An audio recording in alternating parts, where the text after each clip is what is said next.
me confirman el audio, si escuchan bien. Buen día, profe, si se escucha bien. Bien, entonces vamos a empezar el teórico de hoy. Habíamos quedado en la familia, ahorita habíamos terminado todo lo que es Bemisia, las aleuróides, y hoy vamos a ver la familia de los cocoides. Dentro de la familia de los cocoides, una subfamilia muy importante como es los monoflavinos, en la que está una especie muy importante que es la cochinilla acanalada australiana. Se llama, su nombre recibe justamente por esta serosidad que tiene en la parte dorsal, que se alcanza a apreciar, es forma acanalada. Bueno, eso es una deposición de cera que tiene la especie. Y es de allí el nombre de cochinilla acanalada australiana. Australiana porque su origen es de Australia, al igual que su controlador biológico, que es Rhodolia cardinalis.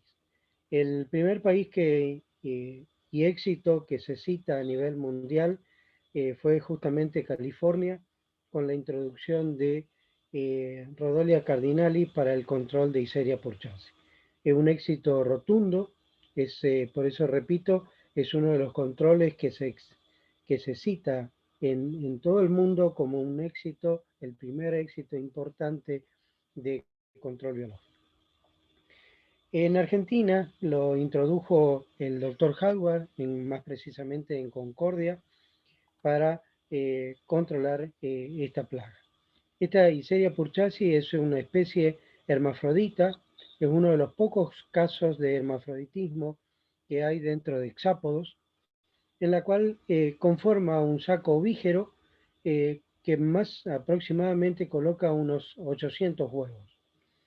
Debajo de esta hembra, si nosotros estaríamos levantando, probablemente encontraríamos, porque ellas se convierten en un saco ovígero, es decir, deponen dentro de ese saco los huevos, y es ahí donde radica la eficiencia del control de esta vaquita, de este coccinélido, que es Rhodolia cardinal. Rhodolia cardinal y lo que hace es consumir justamente los huevos de Histeria purchasis. De esa manera no nace la plaga, sino inmediatamente, o sea, el consumo que tiene esta especie es muy importante porque ataca al inicio del ciclo de la plaga. Hay otra especie de Histeria, Histeria brasilianis, que encontramos en la zona más al norte, en la zona de Misiones, atacando jacarandá y especies ornamentales como son las rosas. Y la diferencia está en que el pigidio lo tiene hacia arriba. El pigidio no es otra cosa que una deposición de cera de esta serosidad blanca que lo tiene en el extremo del abdomen y que en el caso de Histeria brasiliani lo tiene justamente ese pigidio hacia arriba, mientras que Histeria purchasis lo tiene ligeramente hacia abajo. Esa es una forma de diferenciación taxonómica bastante rápida, como para poder diferenciar ante qué especie estamos. En Misiones es un problema muy importante en lo que es el arbolado. Ustedes saben que Misiones tiene un arbolado muy importante en lo que hace a todo lo que es los lugares públicos, las plazas, los paseos y demás, en los cuales el jacarandá mimosifolia, es una de las especies mm, abundante y nativa de todo lo que es la zona de la selva misionera y conforma justamente un arbolado en esos lugares públicos. La gran mayoría de ellos, la gran mayoría de ellos está atacado justamente por esta histeria, por esta cochinilla brasileña. ¿Cuál es el cuadro sintomatológico? Bueno, provocan clorosis, luego continúa con un proceso de deformación y cuando ataca el brote principalmente es donde se concatenan estos dos síntomas, apareciendo justamente esas deformaciones, en principio la defoliación del extremo foliar y luego una deformación de esa área atacada eh, por esta especie, y por último la caída de las hojas, es decir, una defoliación de las ramas atacadas por esta plaga. Esta subfamilia te presenta una subfamilia, los margarodinos. Bueno, hay una especie que en la zona sur del país, sobre todo en la zona vitivinícola, lo que es San Juan, Mendoza, La Rioja, Catamarca, zonas más bien secas, tenemos una especie de margarodino que es el caso de Margarodes vitium, que ataca justamente a las vides.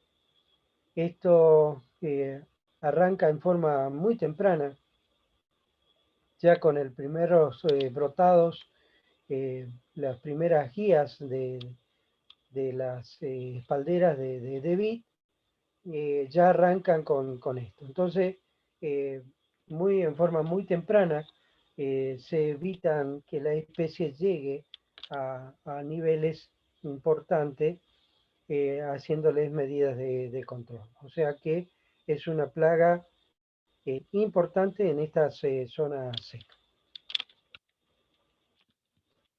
¿Alguna pregunta? Bueno, vamos a pasar a otra familia, que es los diéspides. La familia de los diéspides son llamadas como cochinilla eh, em, de envoltura, cochinilla como que forra todo el lugar donde ellas se encuentran. A eso se refieren generalmente los diaspidinos. Una Spicitri es la que ataca preferentemente los citrus, ataca los tallos jóvenes, y provocando justamente este efecto, este fenómeno de tapizar, eh, impidiendo por un lado todo lo que es el proceso de intercambio gaseoso, y por otro lado inoculando todo lo que es el tema de salivas tóxicas, que van interrumpiendo muy lentamente todo lo que es el sistema de conducción de la planta, y va generando el secado parcial de las ramas, ¿sí?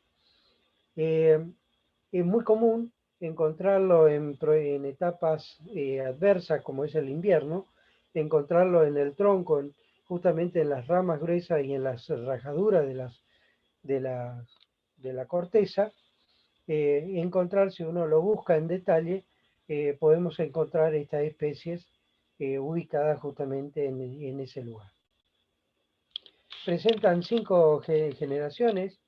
Las hembras son formadoras de escudo. Es un momento en el cual es un elemento de protección, que también hay que tener cuidado cuando uno va a realizar alguna medida de control, que no haya formación de escudo, porque el resultado, bueno, ya saben cuál va a ser negativo, ¿no? Toda previa a cualquier medida de control es conveniente hacer una limpieza, y esa limpieza significa una poda selectiva en la parte interna del árbol. Justamente es el lugar donde predominan estas cochinillas. Toda la familia tiene el posicionamiento, justamente si uno habla de posicionamiento de los diaspidinos, y tenemos que hablar de la parte central de la planta, en donde no tiene muy buena mm, eh, cobertura por parte de la luz solar, y entonces esa es la condición que requiere la plaga para proliferar. De todos modos, Mythracoccus becky es un controlador importante de todo este grupo, eh, pero que muchas veces no es suficiente, ya que es un controlador natural. También la cochinilla coma, Pseudolacapsis pentagona, eh, aparece, aparece en el duraznero. El Mythracoccus, o sea, ¿por qué se lo llama cochinilla coma? Bueno, fíjense el aspecto que tiene. Es prácticamente como si fuera una coma. Esta parte que ustedes ven como un color castaño es justamente la formación del velo. Este velo es bastante impermeable, pero lo forma recién a partir del segundo al tercer estadio la conformación del velo. Por lo tanto, el momento susceptible, esto que vemos acá es una muda que está, alrededor, que está cerca, es una muda de la especie que se ha ido, se fue contrayendo y bueno, quedó solamente unos puntitos blancos. Estos son los restos que quedó de la muda. Este velo que se forma a partir del segundo o tercer cambio de muda, cambio de pelecho, ahí recién conforma este velo que acá sí se hace impermeable a todo el tipo de aplicaciones. No así al tema de sistémicos, porque el insecto sigue succionando y por lo tanto, si dependiendo del tipo de movilidad que pueda tener el componente de control, puede llegar a generar un control.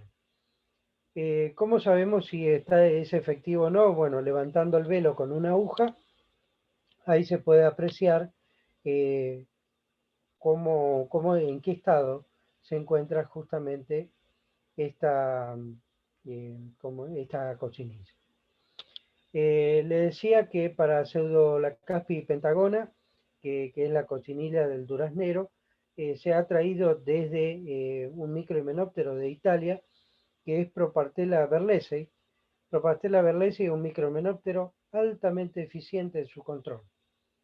El problema está que muchas veces en la zona que se introdujo este microhimenóptero parásito han sido zonas de una alta densidad de moléculas químicas, es decir, de principios activos, en la cual ustedes saben la sensibilidad que presentan los microhimenópteros a las moléculas químicas, a los principios activos, y por lo tanto las poblaciones han disminuido enormemente. Pero cuando se comienza a hacer manejo de bajo impacto ambiental, estas crecen porque se ha establecido en forma natural Propastella berlesei y por lo tanto nuevamente crecen las poblaciones de este microhimenóptero parásito. Aonidiela aureanti es la cochinilla roja australiana. Bueno, de más está decirle, solamente con observar la forma que tiene, la coloración, ya sabemos a quién nos estamos refiriendo. Justamente por eso el nombre de cochinilla roja australiana. Esta es formadora de velo en forma muy temprana. Además, cuando ella conforma el velo, lo adhiere automáticamente al insecto porque en su primer estadio presenta movilidad, tiene patas y luego las pierde debido a que no necesita desplazarse porque ella ya fijó su rostro en la hoja del cual se está alimentando. Si hay alguna pregunta me interrumpen sin ningún problema y de lo contrario yo continúo porque creo que está entendido el tema, ¿sí? Pero si hay alguna Profe, una pregunta, consulta. sí. Mitilacoccus becky dijo que controla a un Aspicitri, ¿puede ser? ¿O a otra especie? No, Mithracoccus becky es un controlador, pero que es un controlador natural que no tiene eh, mucha eficiencia, digamos, en el control, el controlador natural. Esta es lo que le denomina como cochinilla coma, digamos. ¿Sí? A esta especie se le denomina cochinilla coma. Tiene un controlador natural nativo de la zona, pero que no es eficiente debido justamente a que es un microhimenóptero extremadamente sensible y por lo tanto no es efectivo. Requiere de otro manejo adicional como para poder controlarlo.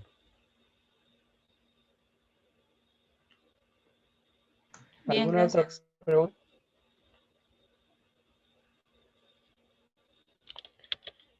En lo que respecta a los lecánidos, la familia de lecánidae, encontramos una especie muy conocida por nosotros, y seguramente lo habrán visto más de una vez en alguna planta, en algún árbol de lapacho. Casi todos los lapachos tienen presente esta plaga. Y más aún, se ha expandido una especie ornamental, eh, como es que es bastante conocida, como es la duranta, que también es atacada por esta especie que es Ceroplastis grandi. Ceroplastis grandi tiene una cerosidad muy particular en cuanto a lo que hace a la coloración. Es blanquecino y luego torna una coloración bien rosada, que si uno lo aprieta, va a ver que prácticamente nos tiñe de esa coloración rosada, tirando a rojiza. Bueno, tiene una pigmentación bastante fuerte, digamos, y justamente esta se encuentra tanto en lapachos como en meliáceas, en paraíso, y justamente últimamente está muy extendida en las ornamentales, más precisamente en la durante.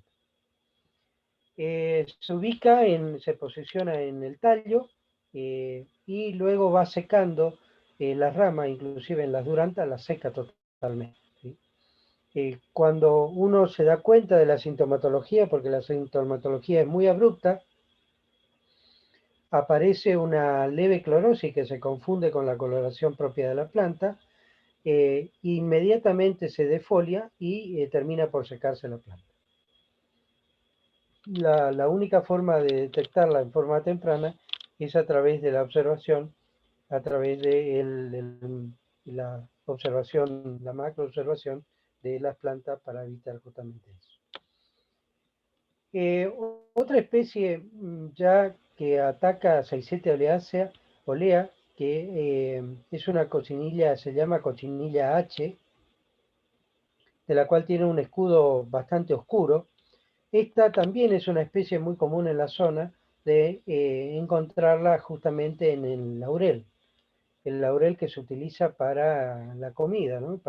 Como aromática en el tema del gourmet. Entonces, las acciones de laurel se ven muy afectadas por estas cochinillas. Tiene más bien una forma globular y lo importante y lo llamativo de esto es una especie donde coloca gran cantidad de huevos. Si vemos que Iseria coloca unos 800 huevos, Iseria es una plaga bastante comprometida, supera enormemente la postura en el caso de Seisetia con respecto al tema de justamente de los monos felinos. Lecánida deltae esta aparece justamente en una especie que se produce mucho en el delta, en las salicáceas, en sauce, en ambos sauces, tanto el Llorón como el Babilónica, porque se utiliza en el tema, los sauces en el delta se produce para hacer todo lo que es cajonería.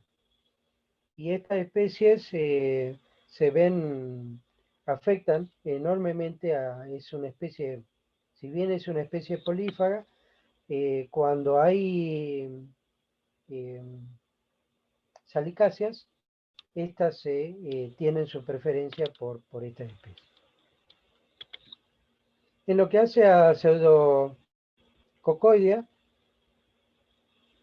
esta familia son las llamadas cochinillas harinosas, justamente por el aspecto que tienen, porque que dejan sobre todo sobre sus huéspedes. Es muy común encontrar ese aspecto, es como si le hubiesen arrojado harina a esos frutos. Bueno, no es otra cosa que la ceracidad. Son pelos que se van desprendiendo las cochinillas, en las cuales en sus primeros estadios es ambulatoria, o sea que camina sobre el sustrato, y luego se fija y va formando ese velo protector blanco que, que es la cerosidad que produce justamente estas cochinillas, ¿sí? Son extremadamente cosmopolitas y muy polífagas, ¿sí? En los frutales es muy factible encontrarla y muchas veces en conjunción con, con un hongo, como es el caso de eh, este hongo negro que conforma oh, bueno, no me sale ahora, la fumagina, eh, en forma conjunta terminan por provocar un derrame, una caída de hoja importante por afectar justamente el área fotosintética. ¿Alguna pregunta hasta acá? Porque vamos a pasar a otra eh,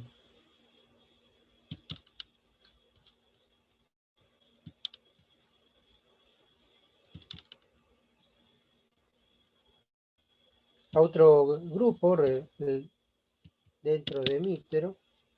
No sé por qué no me permite.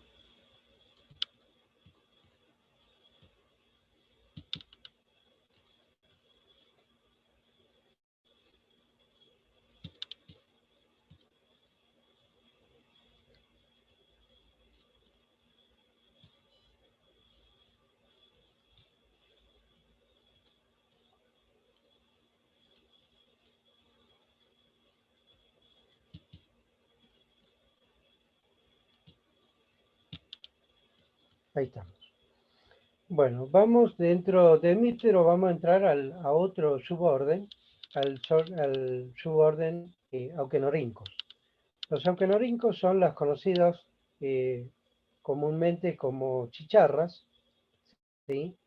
Estas, en lo que hace a su generalidad, yo creo que todos conocemos las chicharras, esas que aparecen allá por noviembre, diciembre, ese ruido tan fuerte que generan estas especies. Bueno, que tienen una cabeza del tipo hipognata, son muy bonitas, tienen un colorido bastante interesante en lo que hace a la parte del cuerpo, y las alas membranosas muy características, en las cuales presentan unas celdas y distribuciones muy interesantes para el tema de los taxones. Su aparato bucal es del tipo picador suctor, presentan tanto ojos compuestos globosos, muy importante a los costados de la cabeza, al igual que los ocelos en forma triangular, dispuestos a los costados de los ojos compuestos y en la parte media formando un triángulo. Las patas son del tipo ambulatorias, ligeramente cavadoras en la primer par de patas. Recordemos que estas especies viven bajo tierra solamente en su último estadio, en el caso de adulto, en el imago, lo hace en forma externa, digamos, de vida libre. Estas alas membranosas o tegmina tienen una consistencia muy particular. El tema del abdomen es del tipo sépsil y presenta en su cara ventral, su primer urosomito, presenta justamente el órgano sonoro con el cual ellos provocan ese ruido tan fuerte, ese sonido tan importante, que es un sistema de comunicación en los organismos de su misma especie. ¿Cómo está conformada este órgano sonoro? Bueno, esto que ven acá, a ver si lo alcanzan a apreciar, que son como dos solapas, ¿sí? ¿Se ven? ¿Se alcanzan a ver? Yo le estoy marcando con una flecha, esa solapa, Sí, profe. ¿sí? Bueno, como si fueran dos lentejas, dos lentejuelas, es el lugar donde eh, están dispuestos internamente. Yo acá hay una de las lentejuelas que se la sacó, se la extrajo, para que puedan ver internamente cómo está constituido este aparato sonoro. Estos son cuerdas muy finitas, en la cual el aire ingresa por este orificio, recorre las cuerdas y entra en lo que se llama en la zona del amplificador, es donde el sonido es amplificado en cientos y miles de veces para poder ser audibles, en ese caso por el grupo de la parte, ellos tienen de ultrasonido, de sonido audible y de eh, ultrasonido.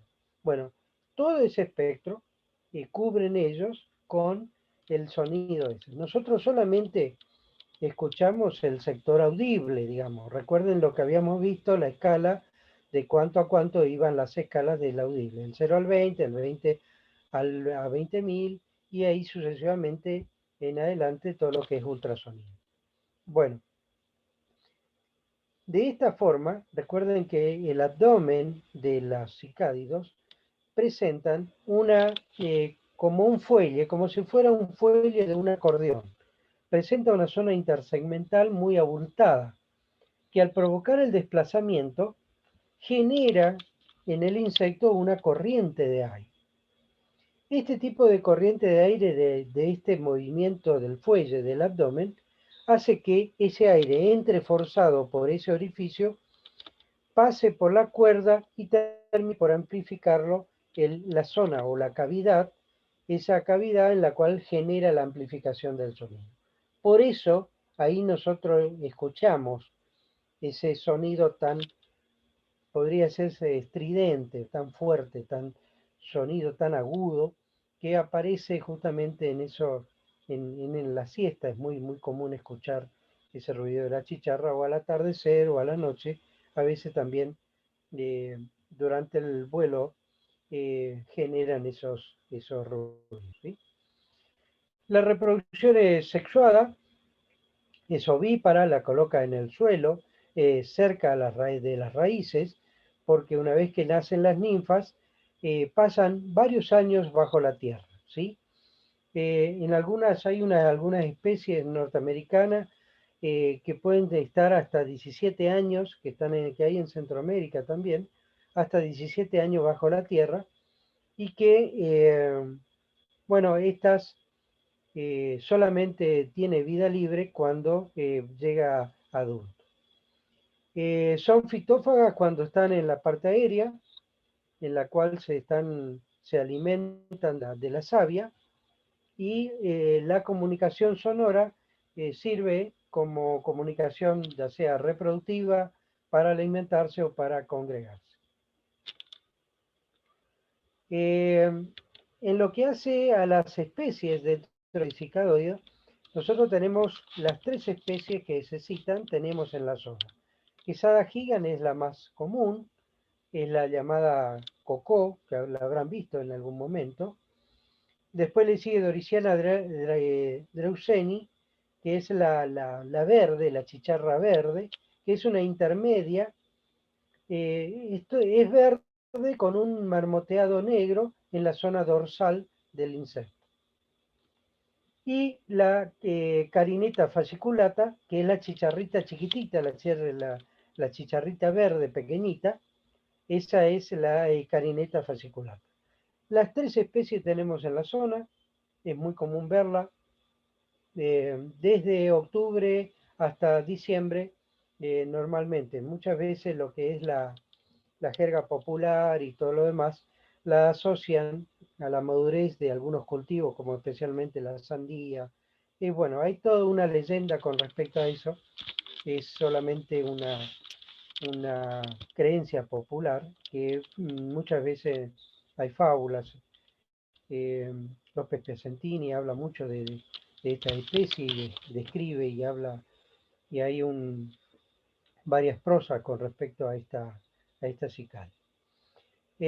No obstante, el tema de sus alas transparentes y el tema de la solonización está aún más desarrollado en los machos que en las hembras, ¿sí? ¿Alguna pregunta de Sicarios?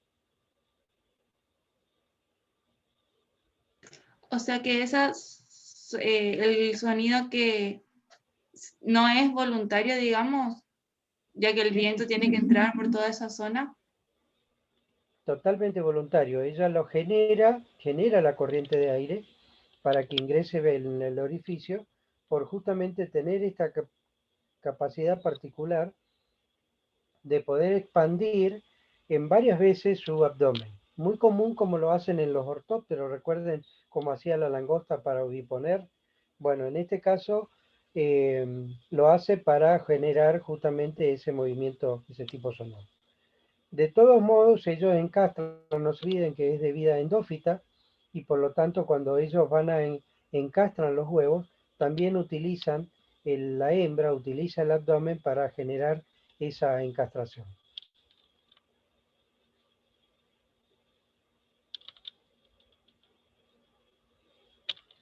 ¿Alguna otra pregunta?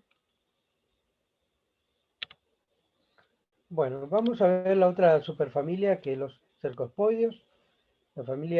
La superfamilia de Cercopidae, tenemos dos familias, los cercópidos y los tomáspides. Los cercóspidos, y esto es una forma rápida de diferenciar si estamos enfrente a una familia cercópide o estamos a un tomáspide. ¿Por qué? Porque los cercópidos tienen los ojos ovalados y son fáciles de observar, mientras que los tomáspides tienen bien circulares. Entonces, una forma de diferenciar una familia de otra es a través de los ojos compuestos. Acá nos encontramos con una especie muy conocido por nosotros, porque en la facultad tenemos unas plantas de tipas muy grandes, muy añejas, en la cual Sisyphus sicifolio eh, siempre está presente en la facultad. Resulta que esta es la que produce el tema de esa pequeña lluvia, al igual que lo provocaban el tema de los pulgones. Bueno, Sisyphus aparece justamente en primavera y aparece sobre todo en este grupo de leguminosas, tanto de tipas timbó, inclusive guayacán y algarrobo. Estas especies extraen gran cantidad de savia, si bien los árboles de gran porte muchas veces no se ven afectados mayormente en lo que hace a su crecimiento dasométrico, pero tampoco está medido si a lo largo de los años esa puede tener una inferencia en lo que hace al daño. En el caso del tomáspide, Mononefosa entrerriana, es una especie al igual que Mononefosa noblanchi, atacan a la caña de azúcar. Ustedes saben que en la zona de Entre Ríos, Santa Fe, se utiliza la caña de azúcar como doble propósito, ya sea como para producción de alimento para el ganado bovino, o bien la producción de azúcar en el tema de la extracción con los trapiches y demás para la extracción y la formación del azúcar en su estado cristalino. Cuando hay variedades de caña de azúcar que son más susceptibles que otras. Bueno, esta justamente en esta susceptible, que al cabo de los años se han ido seleccionando variedades más tolerantes a esta especie, se ubican en la zona del cuello de la planta. Y el problema está que al ello succionar la savia, lo que hace el azúcar, lo que hace la planta, perdón, es desdoblar la glucosa y la sacarosa en otros componentes necesarios para los procesos metabólicos de la planta. Entonces, ¿qué pasa? Cuando uno mide los grados Brix para cosechar la caña de azúcar, se encuentra con una caña de azúcar con muy bajo tenor de grados Brix. Bueno, es justamente por la acción que ejerce como este tomáspido que ataca a la caña de azúcar. Recuerden que la caña de azúcar se mide por la refracción de la sacarosa y esa refracción se mide justamente en grados Brix. ¿Alguna pregunta?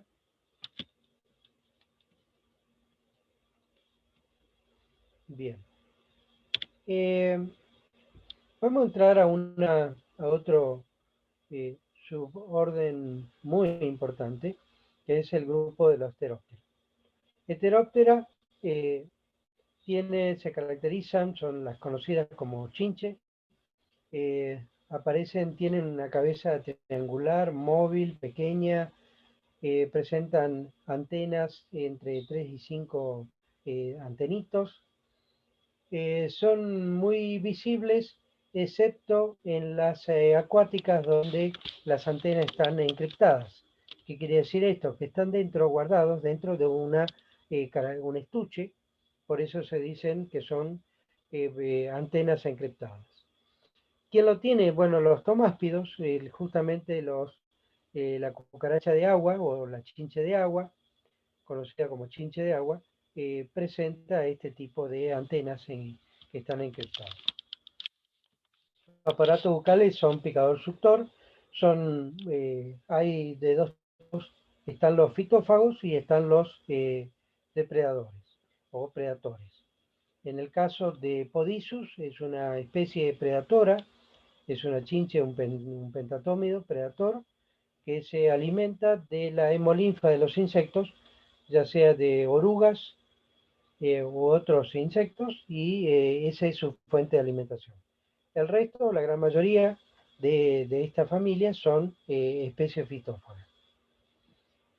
En lo que hace al tórax, bueno, guarda una forma muy particular, pentagonal o hexagonal, es muy característico, de ahí inclusive viene el nombre de una de las familias de este grupo, que son los pentatómidos, que hace alusión justamente al aspecto pentagonal que tiene esta chinche.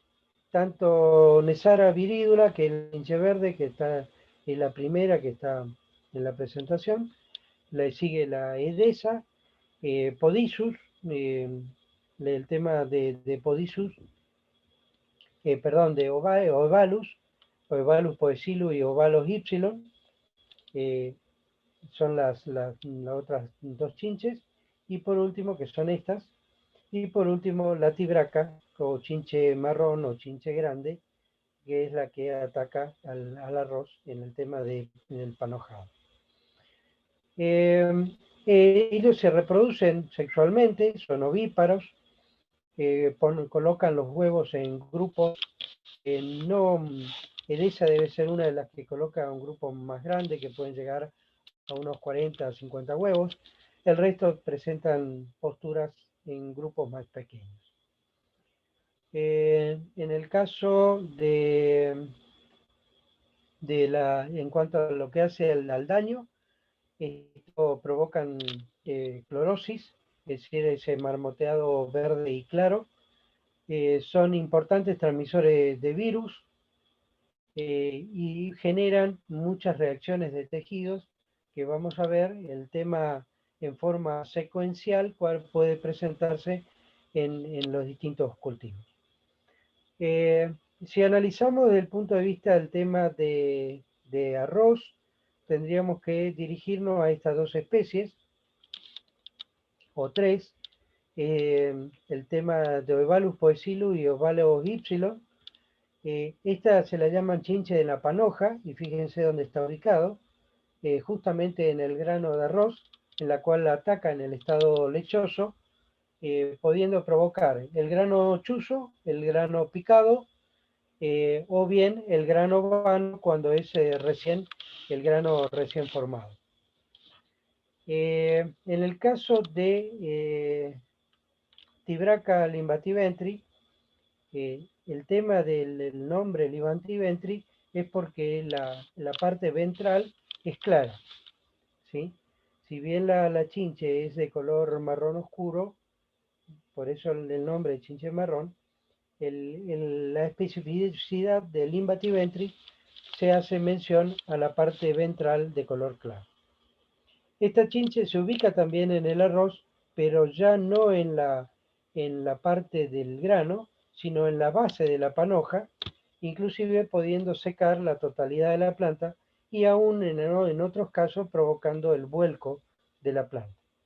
cosa que dificulta mucho el momento de cosecha, porque si los granos o la panoja tiene algo de grano para cosechar, pero si está volcado, es muy difícil que los listones lo levanten.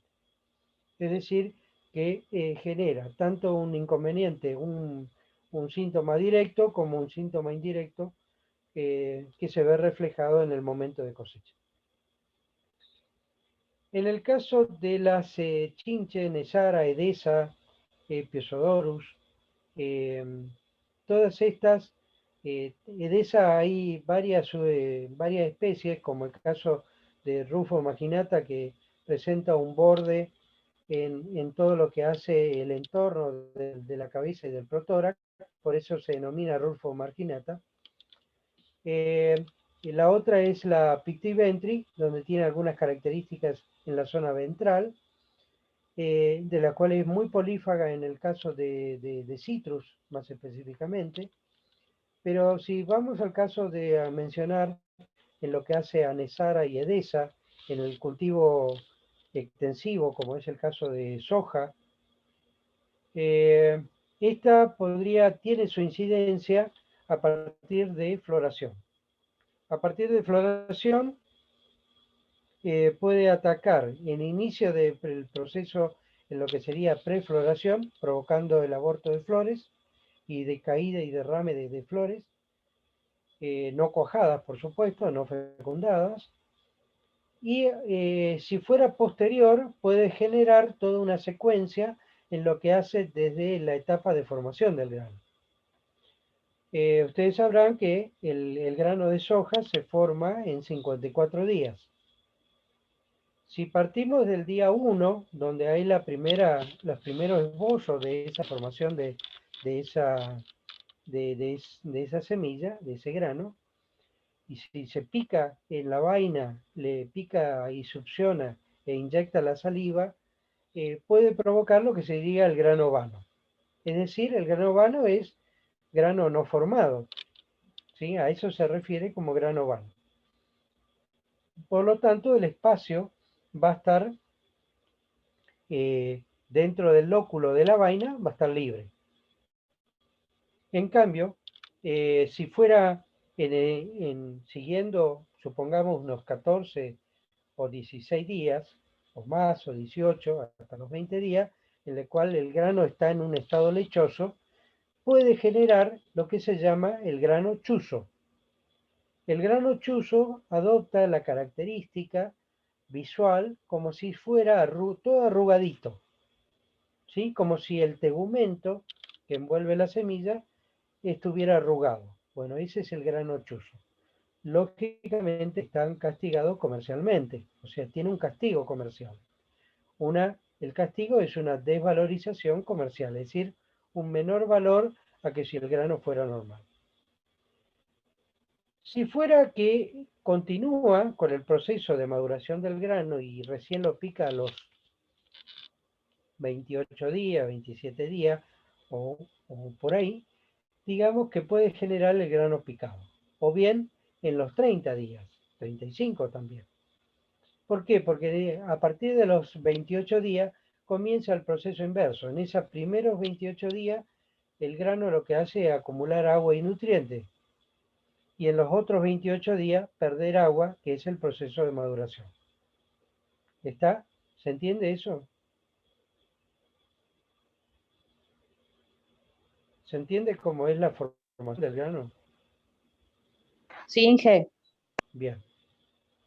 Entonces, toda esa secuencia de daño puede ir dándose en función de que la chinche esté presente, cualquiera de ellas, de Sara, Edesa, Pesodorus, Ichelop, cualquiera de ese grupo de chinches que puedan estar afectando justamente a la vaina.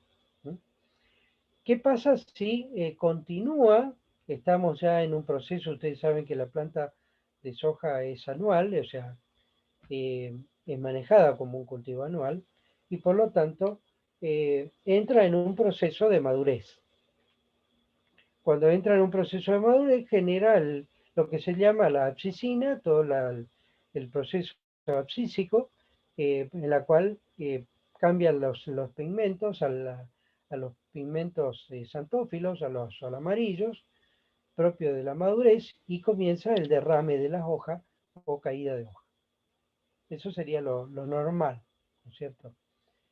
¿Qué pasa si en ese momento hay un ataque de chinche? Bueno, ocurre lo que se llama un proceso de retención foliar, ¿sí?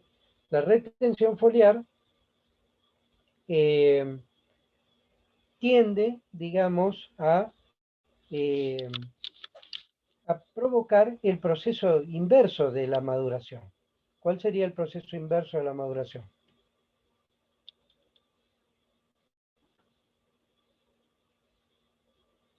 El reverdecimiento sería de las hojas.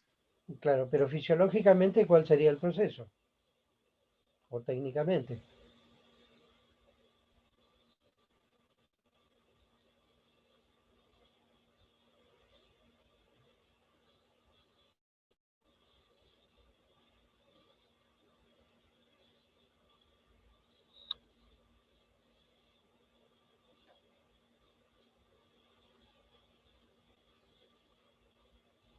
¿Cuál sería?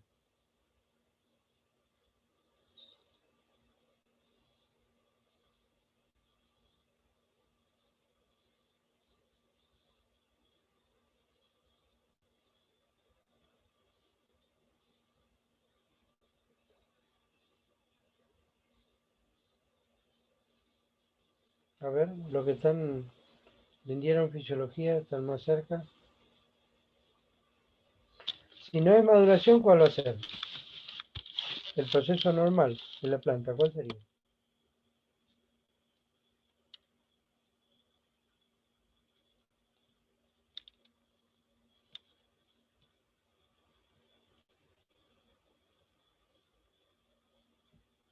Los El procesos rebrote puede ser de la planta.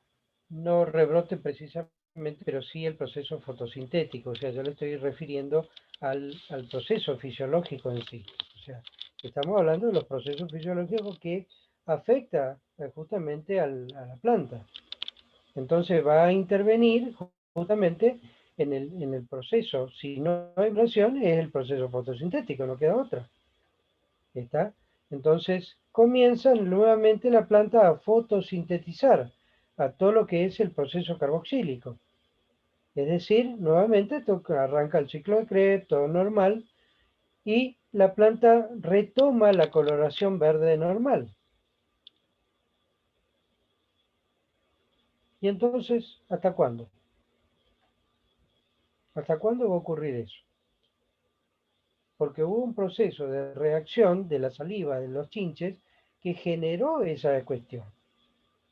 Entonces comienza nuevamente la retención foliar, la hoja cambia del color amarillo, nuevamente vuelve al verde y todo normal, todo bien, como si la planta todavía ni siquiera intentaría madurar, cuando ya estaba entrando en el proceso de maduración. Pero es justamente por el efecto que tiene la saliva con respecto a esa cuestión fisiológica. Eso es lo importante que ustedes tienen que conocer, tienen que saber por qué ocurre eso. Ahora bien, ¿hasta cuándo sería esa cuestión? ¿Hasta cuándo va a ocurrir ese proceso fotosintético anormal, llamémosle? Porque está fuera de estación, está fuera de todo contexto fisiológico normal.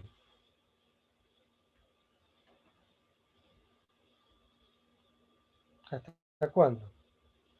¿Cuánto tiempo puede durar?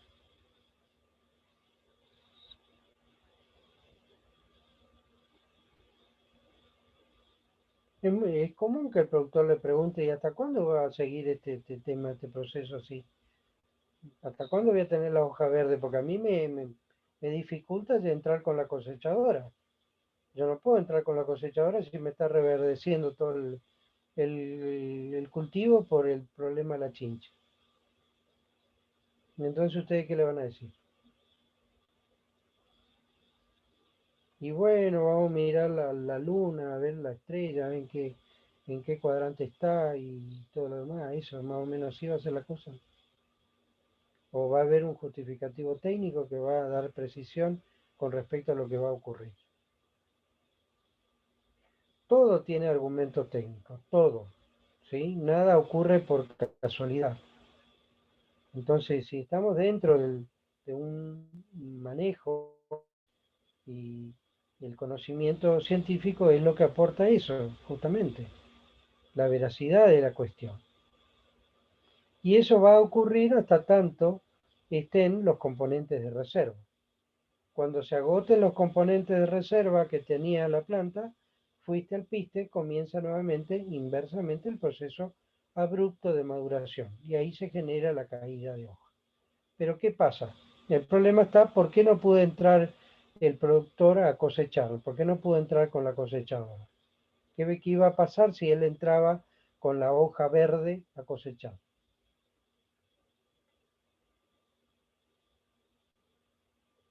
Y eso creo que lo ven en mecánica, en mecanización. ¿Por qué no se cosecha la soja con hoja verde?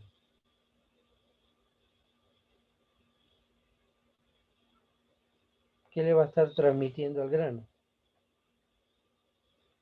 Humedad puede ser. Humedad. Y eso está castigado comercialmente. Imagínate que te va a tener que mandar a un secadero. Y el secado por tonelada tiene un precio altísimo. Entonces no conviene. ¿Está? Entonces, todas esas cuestiones son cuestiones y alternativas de manejo que el técnico tiene que resolver a campo y al toque, al momento. Bueno, ¿qué tendría que hacer? Evaluar cuántos manchones hay y de última, si los manchones son muy pocos, están reducidos, están sectorizados, cosechar el resto y dejar solamente esa parte, eh, esa franja o ese sector manchoneado con el ataque de chincha. Esa sería una estrategia de bajo impacto. Primero porque evitamos que no nos venga una lluvia y que termine quedando, ustedes saben que el cultivo de soja es dehiscente y por lo tanto, llegado en su etapa de madurez, automáticamente la vaina se abre. Entonces podríamos terminar perdiendo todo. Lo ideal sería que no perdamos nada. Pero sería una salida elegante. Bien, ¿alguna pregunta al respecto? Profe, ¿puede volver a explicar la parte del reverdecimiento? No entendí cómo funciona eso.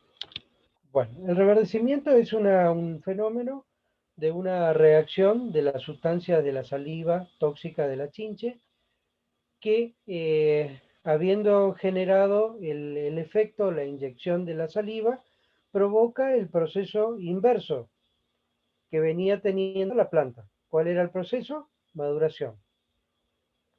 En el proceso de maduración, la planta, las hojas toman la coloración amarilla propia del estado de maduración. Luego de eso va a conformar lo que sería el proceso de abscisión. O sea, todos van a aparecer las abscisinas. Las abscisinas que va a generar el proceso lógico de la caída de hoja. La abscisión y la caída. ¿Ok? Resulta que esta saliva, en vez de seguir o continuar con ese proceso normal, reinvierte el ciclo y comienza a fotosintetizar. Ese es el proceso inverso. Y por eso aparece esa coloración verde, como si estaría la planta en su mejor época, en su plenitud, cosa que no es así, porque ya está, la carga ya está formada. ¿Está? Hay varias cuestiones que se pueden hacer, pero la de más bajo impacto es dejar evaluando qué superficie es la que está con eso y cosechar el resto. Ahora bien, el tema es cuánto tiempo, y no va a durar más de una semana, 10 días, máximo 2 semanas, porque va a ser hasta que se agoten las reservas que tenía la planta en ese momento. Si se agotan en pocos días, automáticamente se amarilla y se provoca la abscisión. Nada más, ese es el problema del reverdecimiento. ¿Se entendió? Sí, profe, gracias. Bien. ¿Alguna otra pregunta? ¿Y cuál sería la sustancia de la saliva que genera eso? Son las salivas tóxicas, no están identificadas, así como no están identificados los que generan efectos de hipermetabolias y etcétera, etcétera, etcétera. Estos componentes tampoco están identificados. ¿Por qué? Porque se podría utilizar bloqueadores, cosa que no se sabe porque cuál es la trofología propia de estos insectos fitóforos. Hay muchas cosas por descubrir, muchas cosas por saber. Inclusive algunas temáticas de algunos productores es utilizar desecantes, defoliantes, maduración, etcétera, etcétera. Pero todos esos productos aumentan eh, el costo de producción del cultivo. Entonces, si uno queremos producir, no significa producir más a un alto costo, sino al contrario, producir más a bajo costo. ¿Está? Sí, ¿Alguna gracias, otra profe. pregunta? Bien. Vamos a seguir con otra familia, a ver cómo estamos en el tiempo. ¿Ustedes están entrando a las 11 en clase, prácticas? ¿Hay grupos que entran a las 11, tengo entendido? ¿O no? De Bueno, esta materia veamos la no. familia. ¿No? Bueno, porque el lunes pasado estaban entrando con el ingeniero Juan Bermúdez. Bueno, veamos la familia Scuteleridae. Los Scuteleridos son chinches muy, muy bonitas. No tiene el aspecto de chinche, justamente por presentar un escutelo sumamente convexo. Y si ustedes ven prácticamente Pachecoris torridus, que son esta especie, ¿ustedes qué dirían si ven estas tres imágenes? ¿Qué dirían? ¿Pertenecen a la misma especie?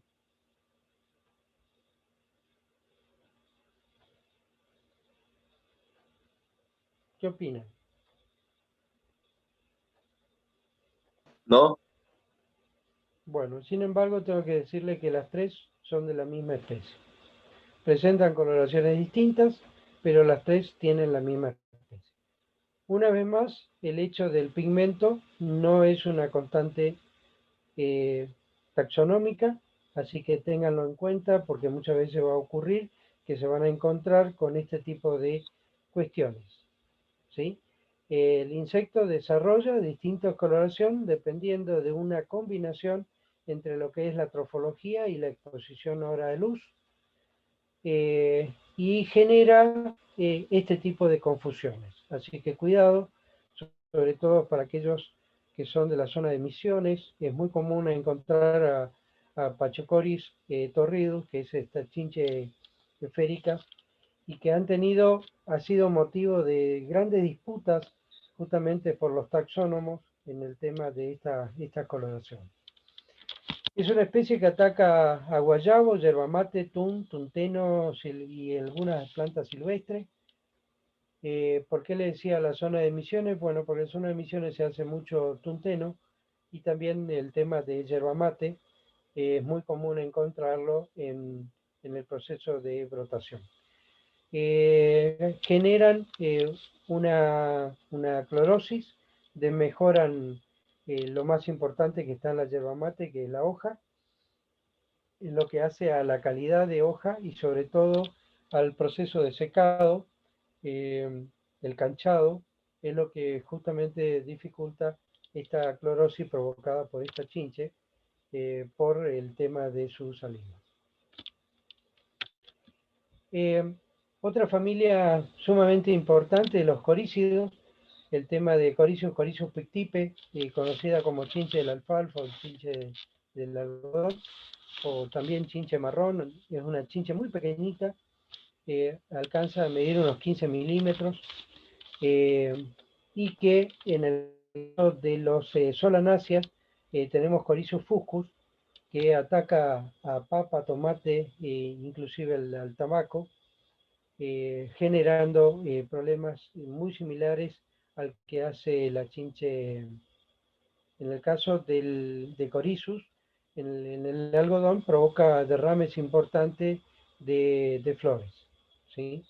Y en el caso de la alfalfa también, pero que como en el caso de alfalfa es un indicador más que nada para provocar el corte, lo que hace a veces es demorar el proceso de corte.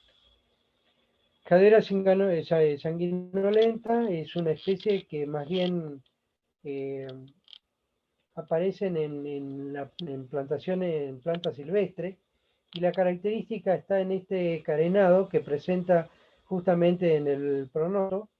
Se alcanza a ver ahí, acá estaría una, acá estaría otra, y acá estaría una tercera. Bueno, carenado es una mácula ubicada justamente en el pronoto, y esta es una especie que suele aparecer justamente tanto en alfalfa como en algodón. También provocando el mismo efecto, inclusive puede provocar derrames de cápsulas recién formadas. Dentro de coreidos, bueno, acá en coreido tenemos varias especies importantes en la zona productiva, como ese Acanonicus. Acanonicus hani es una conocida como chinche del zapallito, porque todas las curcurbitáceas está presente, pero principalmente tiene su preferencia por el zapallito tronco. Ustedes saben por la forma y las características morfológicas de la planta de zapallito, de su disposición concentrada, se ubica, se protege justamente en ese punto y genera importantes abortos de flores.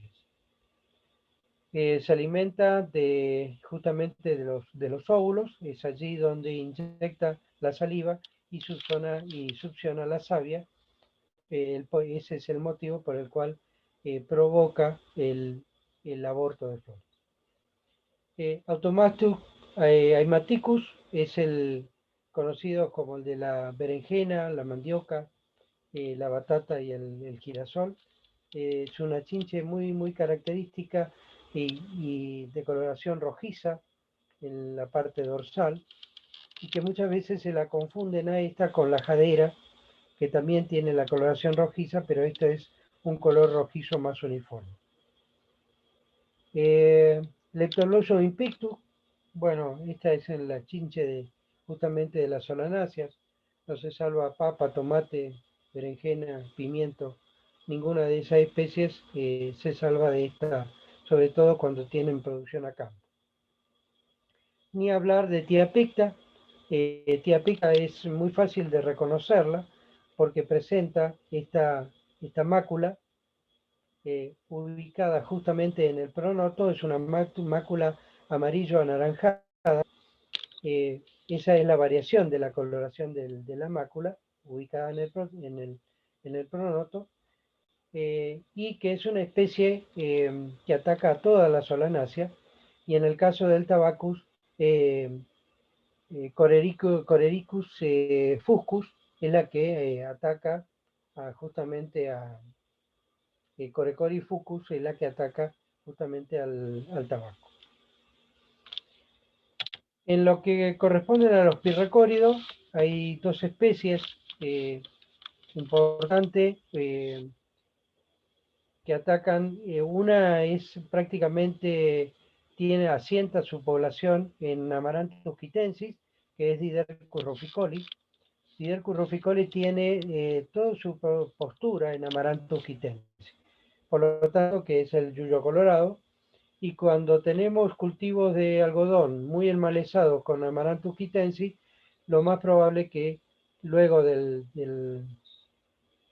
yuyo colorado pase al cultivo, es lo más probable.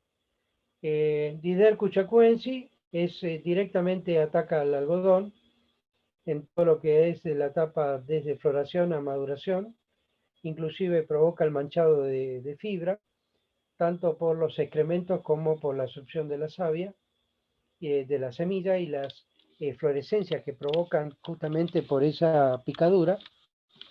en la zona de la semilla, inutilizando la semilla y por otro lado provocando el manchado con sus excrementos y con esa inflorescencia que emerge de la picadura en la semilla.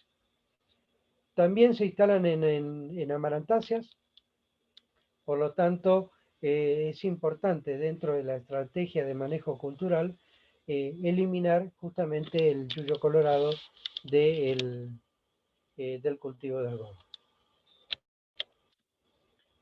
Esta es la única familia dentro del tema de chinches que presentan alas de encaje. Ustedes ya habrán visto el tema de alas. Esta familia es la única familia, los tinguítidos, que tienen las dos pares de alas son membranosos, pero no es un membranoso común, sino es un membranoso del tipo reticulado, ¿sí? Donde van formando pequeños dibujos o esquemas a través de sus celdas, donde aparecen nervaduras transversales, justamente es un motivo de clasificación. Gargafia torresi es la conocida como mosquita del algodón, aparece en condiciones de sequía, es una plaga secundaria, y en el caso, habrán visto en el capítulo experimental de la facultad, en el cultivo de mandioca, a Batiga maniotae, justamente es esta, esta pequeña chinche de 18 milímetros y de alas de encajes. Bueno, esta es la plaga que provoca este tipo de efecto y este tipo de reacción. Forman colonia y esos puntos negros que ustedes están viendo sobre el en vez de la hoja no es otra cosa que el excremento en la cual conviven justamente con esos excrementos que les sirven de protección y justamente es bastante difícil llegar con los productos de contacto.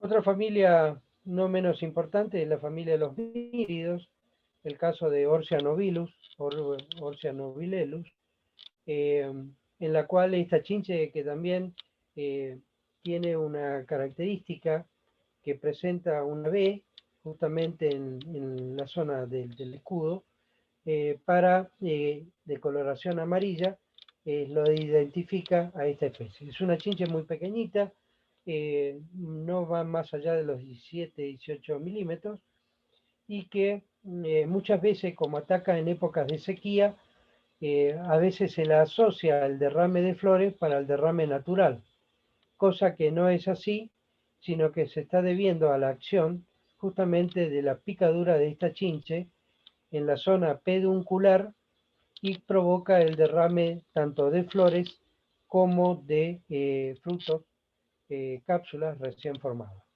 Eso ocurre en el algodón y justamente el tema de la caída se acentúa aún más si las condiciones de sequía están reinando en ese momento.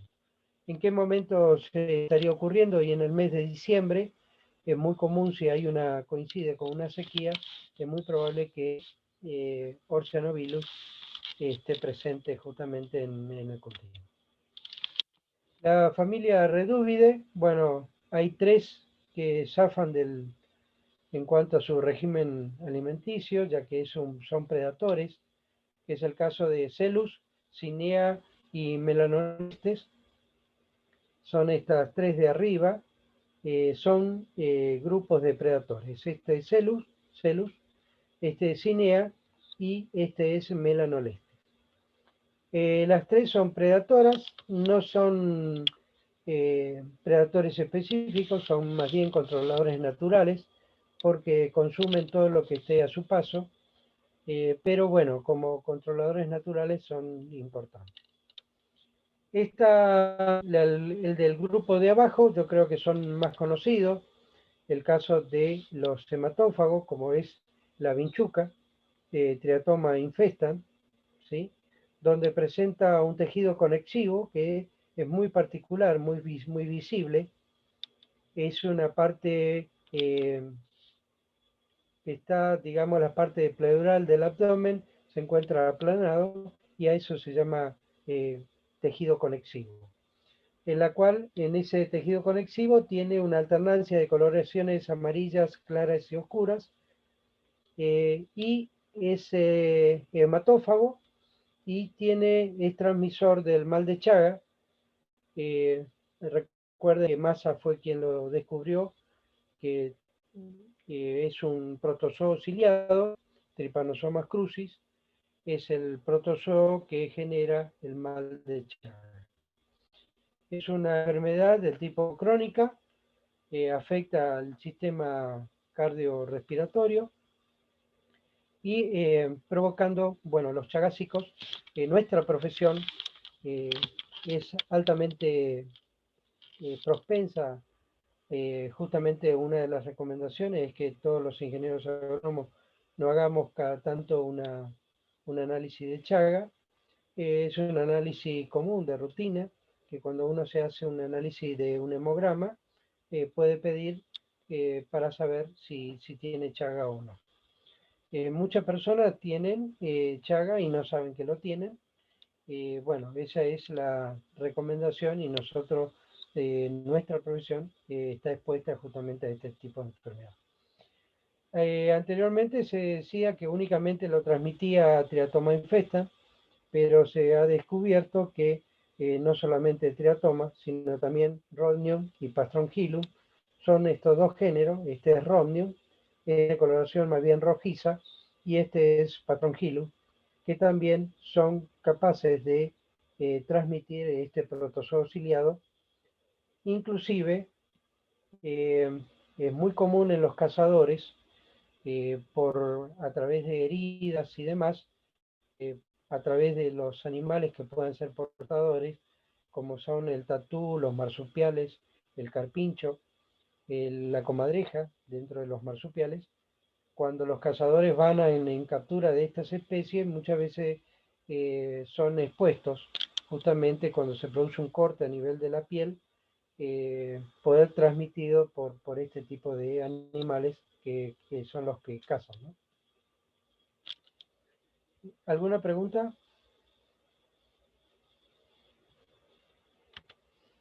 Y bueno, este es esto creo que todos conocen, la famosa chinche de agua, el género, la familia Velostomastidae y el género Velostoma. Son importantes consumidores de Aedes, de los estados larvales de mosquitos de Aedes aegypti, así que bueno, es un controlador natural que muchas veces no se le presta atención, pero que realmente consume gran cantidad de estas larvas.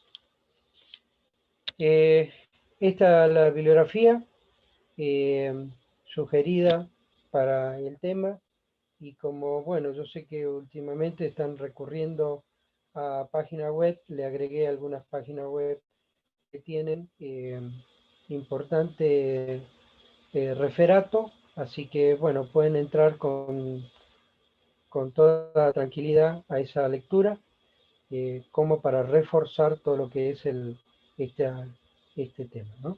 El tema de chinches. ¿Alguna pregunta? Y si no, estaríamos concluyendo la clase de hoy.